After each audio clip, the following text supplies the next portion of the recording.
Dumito muna ho tayo kay Pangulong Bongbong Marcos. Naku, lagot kayo. Yung mga korap, yung mga pakitang tao, yung mga sa umpisa lang magaling na mga politiko, yari kayo. Bakit? Iniisa-isa ni Pangulong Bongbong Marcos yung mga flood control, mga kababayan. Ayan ho, no?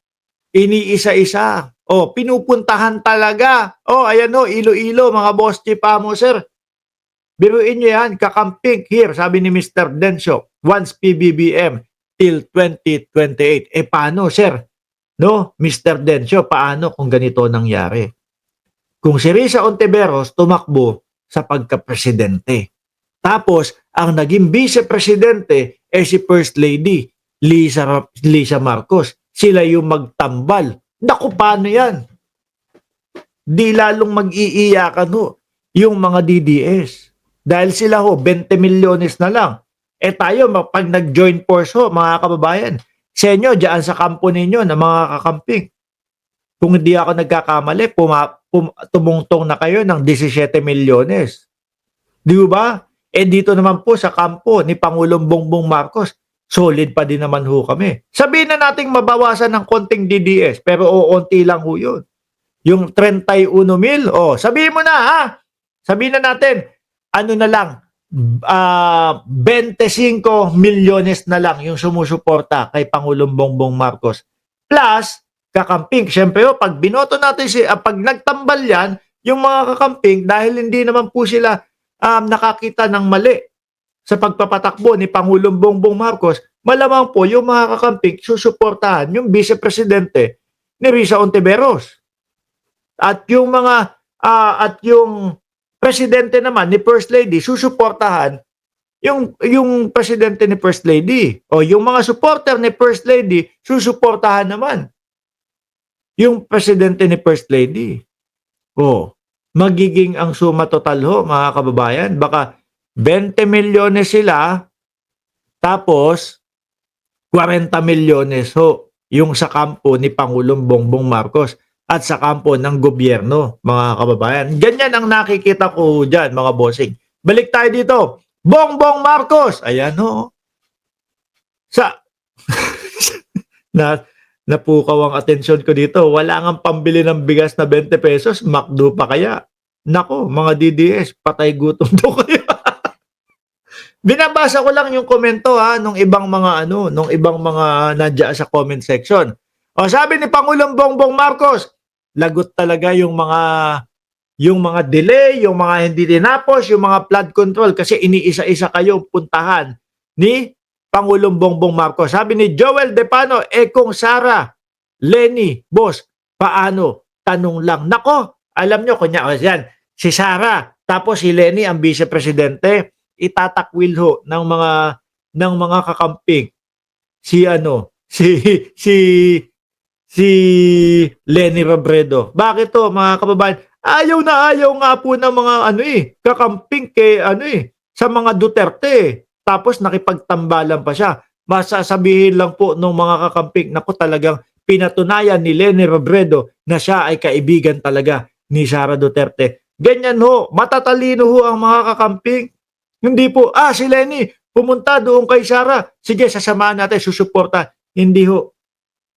Sukang-suka ho yung mga kakamping sa mga Duterte, mga kababayan. Kaya malabong-malabo po na yung mga kakamping susuportahan si Lenny Robredo kung sasama siya kay Sara. Imposible ho yun, no? Imposible ho yun. Doon tayo sa mga makatotohanan. Ayan, kung sakaling si Lisa Araneta Marcos at Risa Ontiveros nagtambal ho, naku po, laglag yung mga yan. Sabi ni Jose, asan ba yun? Sabi ni, si Jose ito, no?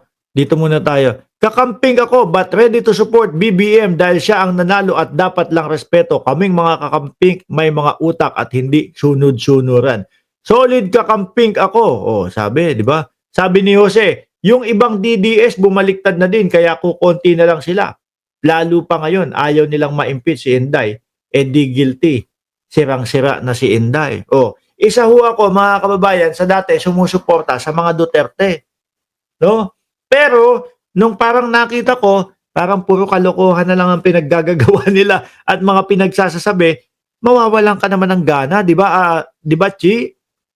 Mawawalan kang gana sumuporta. Nakakahiyang sumuporta. 'Di ba parang pambobo na lang, oh, kapagka sinuportahan mo pa sila, eh. So eto na, sa aking pagbisita sa Iloilo, nakita natin ang mga delayed at palpak na flood control project na lalo pang nagpapalala ng pagbaha. Inatasan ko ang DPWH na panagutin at i-blacklist ang mga palpak na kontraktor. Naku, sino kaya yung mga yun? Di ho ba? O, merong binanggit si Pangulong Bongbong Marcos na 15 na top contractor ho, mga kababayan, na nakakatanggap ng mga proyekto galing sa gobyerno.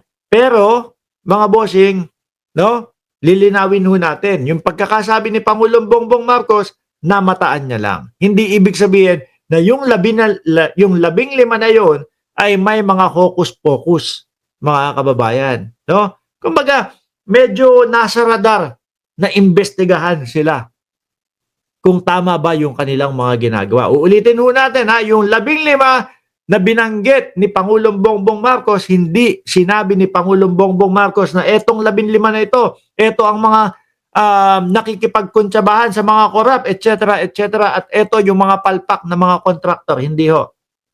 Sila lang po, ang sinasabi, sila lang po yung may mga pinakamalalaki at pinakamadaming natanggap na proyekto sa gobyerno, mga kababayan. No, tuloy ko to. Iba-blacklist daw, ayan, sabi, inatasan ko ang DPWH na panagutin at i-blacklist ang mga palpak na kontraktor. Sa ating mga kababayan, kasama kayo sa laban kontra katiwalian at pagbaha, i-report ang mga anomalya, isumbong sa Pangulo.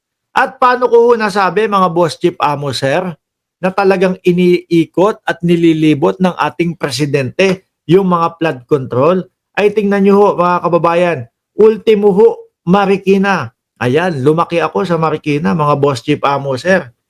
Baka nalilito na kayo, ha? Kasi, nung nasa Pilipinas pa ako, Tondo, Maynila, diyan ako pinanganak. No? Hanggang sa maging ilang taong gulang, siguro 15, something like that.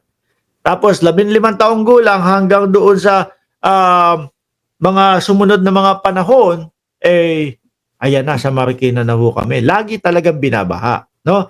Dahil nga ho, mga kababayan, ang Marikina, ang tinatawag dyan, parang ano, alam nyo yung lutuan, yung kawa o kaldero, mga bossing. Yung kawa o kaldero ho. Kumbaga, lahat po ng tapon ng tubig galing Rizal, papunta ho sa Marikina. Lahat po ng tapon ng tubig galing Antipolo, papunta ho sa sa Marikina.